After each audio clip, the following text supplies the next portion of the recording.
All right, everyone, our Asterisk president incoming, potentially, or whatever the hell he is at this point, it's still not exactly certain, is vowing that on day one, I'm going to rejoin that there Paris Climate Treaty, and he snaps his suspenders and whistles through his three teeth. Really, you got to be a complete low IQ fucking moron to want to support the Paris Climate Accords. Or to want to support, like, you know that Beijingbiden is on board with globalistic trade deals because he's been in favor of all of them throughout time. He's insinuated at least the possibility of reviving the corpse of the TPP or something akin to it. These are essentially, you can sum up neoliberalism as Americalastism, really, when you think about it. It's the radical concept that the U.S. government should not predominantly be looking out for U.S. citizens. It should be trying to globalize things and be part of a league of nations looking after collectively the whole world, which works together mainly to screw people because, of course, these people, in most cases, they're bought and sold by corporations, multinationals. They don't have any national loyalty. Walmart is not just a U.S. firm. Google is not just a U.S. firm. There are 1,000 Chinese companies that have operations all over the world. Companies in India and the EU and so forth, the UK. None of these people that run these countries can be counted on to be loyal to their home nation because their operations are never predominantly just in one nation.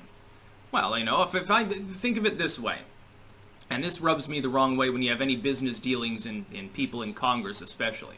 Let's say that I have a multinational firm, and I've got business going, I've got billions of dollars in the US, but I've also got billions of dollars in Russia.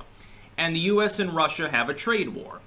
Who am I potentially aligning with? If I hire a lobbyist or something, how am I supposed to actually be counted on to have US national loyalty when I might have more assets in Russia? Well, if that's the case, I don't want the U.S. to prevail in the trade war. I want to deliberately, if I can, cost efficiently, I'll send a couple of lobbyists or a lawyer off and try to stymie any attempt to fuck the Russians over. So, in other words, I'm fighting against my own home nation, potentially, for economic reasons. This is globalism. This is the poison of globalism, is the idea that American workers and middle class should not be helped, that essentially they should be screwed over and over with shitty trade deals, and then you've got this NIMBYist bullshit on climate change. Let me tell you about the Paris Climate Accords.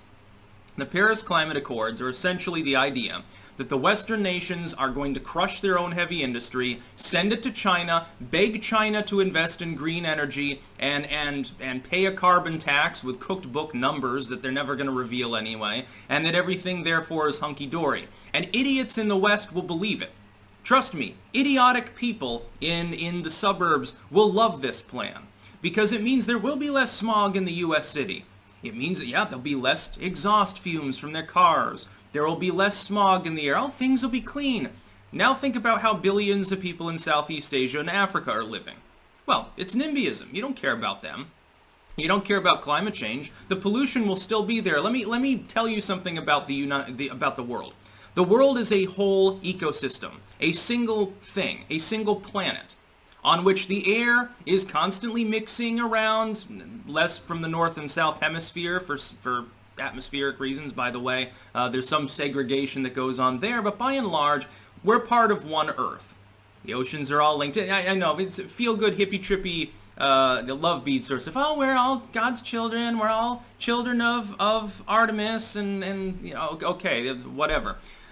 But it is true. If one nation pollutes, those fumes don't just stay in that nation. They go into the atmosphere and they mix around and they go into other countries too. When China pollutes heavily into the Pacific, which it does, that pollution doesn't stay in China's territorial waters, which they envision to be most of the Pacific Ocean, but it still escapes beyond that.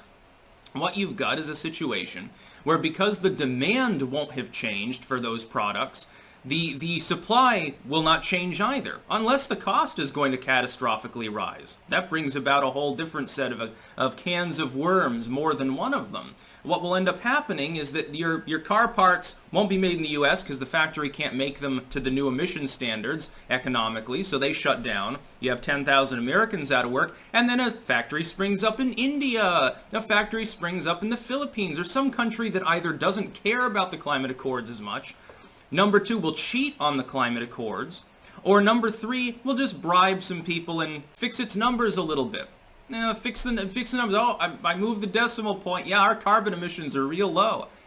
Or, if they're a third world country, they get subsidies under these sorts of accords. A lot of these NIMBYist proposals, basically, if you look at them, if you really look at what they're proposing, it's the rich countries of the world paying the poor countries to take their pollution.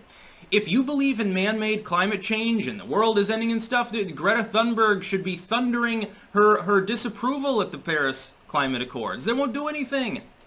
They solve no problem, except the problem of an uppity working and middle class in the Western world that has too much wealth and has started to protest their working conditions. This is essentially an anti-middle and anti-working class piece of shit bill that's designed to empower certain industrializing third world nations in hopes of bringing a little bit more wealth to them while blanketing them in pollution. It's essentially like when China is paid to take the U.S. garbage. We sell China our trash.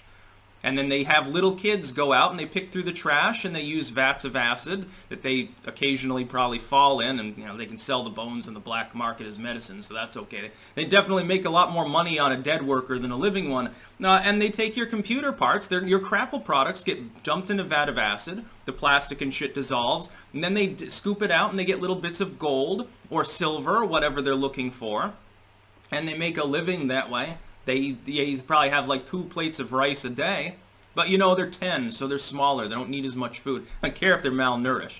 Yeah, it's not like they can't get more of them. Half of them aren't even from China. They just import them as slaves from Vietnam or some other local country with an even weaker economy.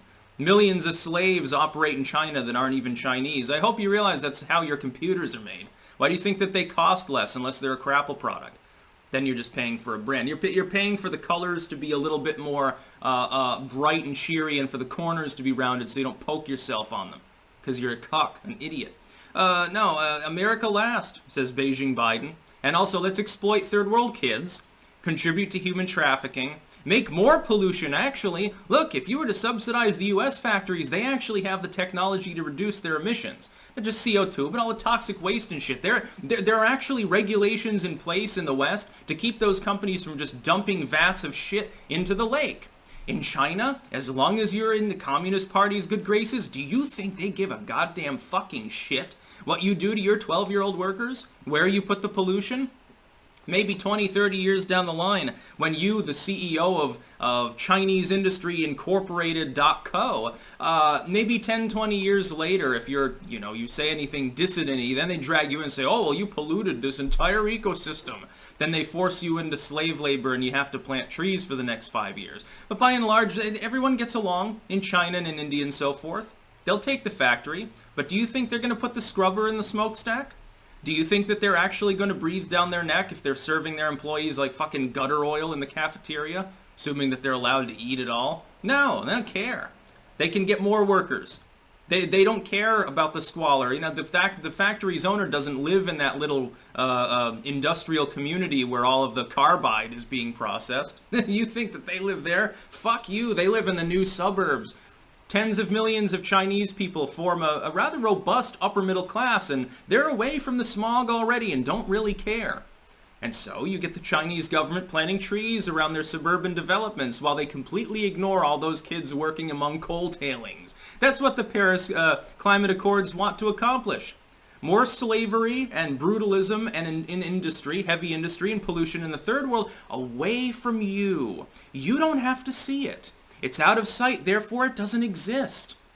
If a factory belches forth black soot in China and no Westerner sees it, does it still exist? No, not really. You'll get a Nat Geo cover once in a while of how bad the atmospheric conditions are there.